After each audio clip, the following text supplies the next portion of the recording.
Myself, Mahesh Kumar Chopkar, a software professional currently working as software architect in Avaya India Private Limited company. It's located in Pune, Maharashtra. Today I'm going to talk about a paper that I have submitted for Bitcoin 2021 conference. The title of the paper is Automated Remote Access Techniques for Remote Software Devices. So I'm going to present few slides and then talk through about this paper.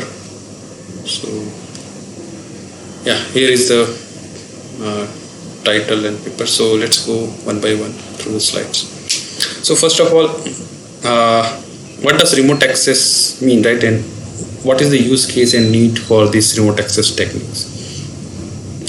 So in this paper, when I say remote access, what does that mean is any software applications running remotely, right? Not in your local network, but over internet or somewhere, right? And then someone has to go and fix something. Then one way is someone manually goes to that location and access that software applications through the console, Windows console or Linux console, and then work on it. But that will require a human to go there, and so it's a traveling cost plus assigning a human to do some tasks. Meaning you have to hire some persons to do some maintenance kind of activity. Right? So instead of that, if we can automatically remotely access the device and perform the operation, that's what I am referring as a remote access. So let's go through some use cases. So some of the use cases that I have mentioned here is like a software application server. Let's say you have hosted a website, right? Or some kind of software is hosted and everyone is using, like Amazon, Flipkart and all web servers that they are running, right? So software application server needs to be patched with an urgent security patch, in which case business would look for an automated way to connect and apply security patch as soon as possible. So this software application could also be, let's say for example, this DTH boxes, right? The Tata Sky or Videocon D2H. These are all also software embedded applications, right?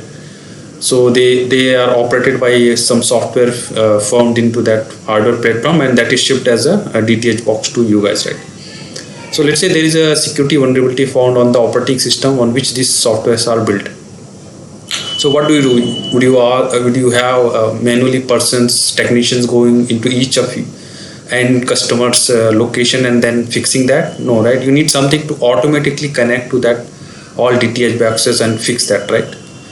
So that's what I mean by remote access. And then another example is, let's say a Flipkart or Amazon website is running and somehow that, say, the disk space got full, right? Because at each of these applications they do write various logs and preserve files and all that. So because I'm from a software industry, I know that sometimes it happens that the disk space gets filled with a lot of log files and all. So again, in that case also we should have ability to remotely connect to that device and clear up the logs and then restart the application, right?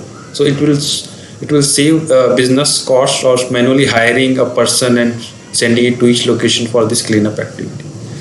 So I hope you would have got a better understanding of what do I mean by remote access, and these use cases I think would have given some sense on that.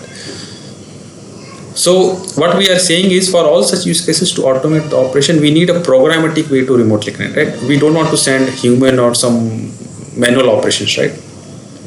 So in this paper we'll talk about some protocols and techniques that is currently available in the software industry to perform this automatically. So like remote access over SSH protocol or HTTPS protocol, which is a Windows box, then Win remote management protocol, and then a new technology which is right now gaining this popularity is robotic process automation. So we'll talk about that also.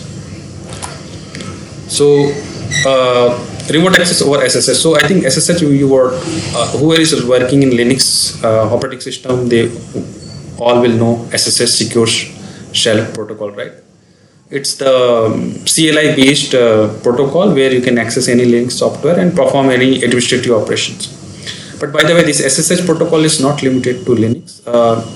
SSH servers you can install in Windows machine as well, and then this SSH protocol can be used. So even though we all see that it's a Linux, but in Windows also SSH protocol is supported. So in this left hand side I have given example of a Java library available. It's a JSCH which allows you to programmatically connect to the SSH port and perform any operation. So for example, if you know this IP address of the machine and the port 22 which where the SSH server runs, then you can very well programmatically meaning automatically you can connect to the box, and whatever operation you, let's say you want to delete some files from the temporary /temp location, right? Or you want to let's say restart some service, right? So that all can be done by this programmatic way. It's very common, and if SSH is there, then we prefer this approach over any other protocol that I will be talking next. But SSH is the preferred because lots of third parties softwares are available which will help you easily program this SSH protocol. Next is, let's say the SSH is not there, right? Let's say it's a Windows box, and sometimes you would have seen like Google Form and Gmail and all that. These all are like web applications, right? They work over HTTPS. So what if that CLI based commands are not available in your software, remote software device? Only way is like HTTP web protocols or the web pages that you have built for your application. Right, like for example, like a router, you access your router's admin page via HTTP protocol, right? And you put some parameters and restart and all that. So for HTTPS also, like if your software device is supporting HTTPS protocol, then there are frameworks like JMeter, which is basically a testing framework, but it can also be used to perform automated operations. And then, so like with JMeter, you can program it and access a page, submit a form, get the result back, whether it is XML or JSON format, and interpret the data and again perform that. So like a human is navigating a web page, the same thing you can do via programmatic. And there is another framework called HTML Unit. It also allows you to programmatically access any web page. For example, in the left hand side, there is a code snippet of HTML page. Right here you can see programmatically you can submit a form. I think I have a limited time, so I will go quickly for the other slides. Next is this WinRM. So if it's a Windows box, all Windows box supports this Windows Remote Management Protocol, right? It's a Windows Microsoft implementation. There also on the left hand side you see the code snippet. You can programmatically connect to a remote Windows server and perform the operations. I think last one is very interesting. It's the new technology. It's very popular nowadays. So robotic process automation. So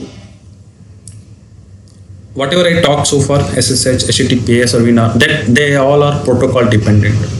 But what if I say that as a human, you can access a web page, you can SSH to a machine, you can do RDP, remote desktop protocol, or means whatever a human can do with any protocol or any techniques, that all can be simulated by this technique. That's why it is called robotic process automation. So whatever a human can do on a computer, that same thing can be achieved by this technology. It's very popular nowadays. It can also scan the images and read the text out of image. So that is called like OCR, optical character read, right?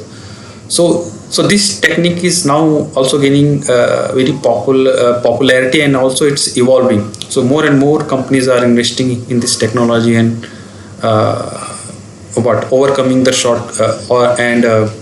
whatever the limitations or shortcomings are there, they are trying to fix it. And human neural networks and artificial intelligence, all that they are combining into this technology, and that's why you call it robotic process automation, right? So there are more details I have captured in the slides, and some two major vendors right now are UiPath and Blue Prism. They are the two major vendors. So in short, to conclude this paper, we talked about some of the various technologies and protocols popular nowadays for remote access.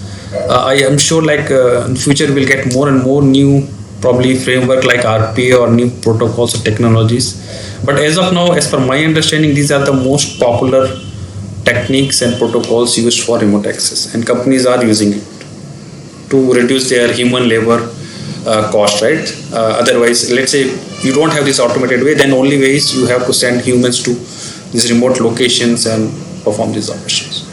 So thank you very much. If you have any question, you can definitely reach out to me at my email amchupkar@gmail.com. Feel free to suggest anything if you want to suggest also. Thank you.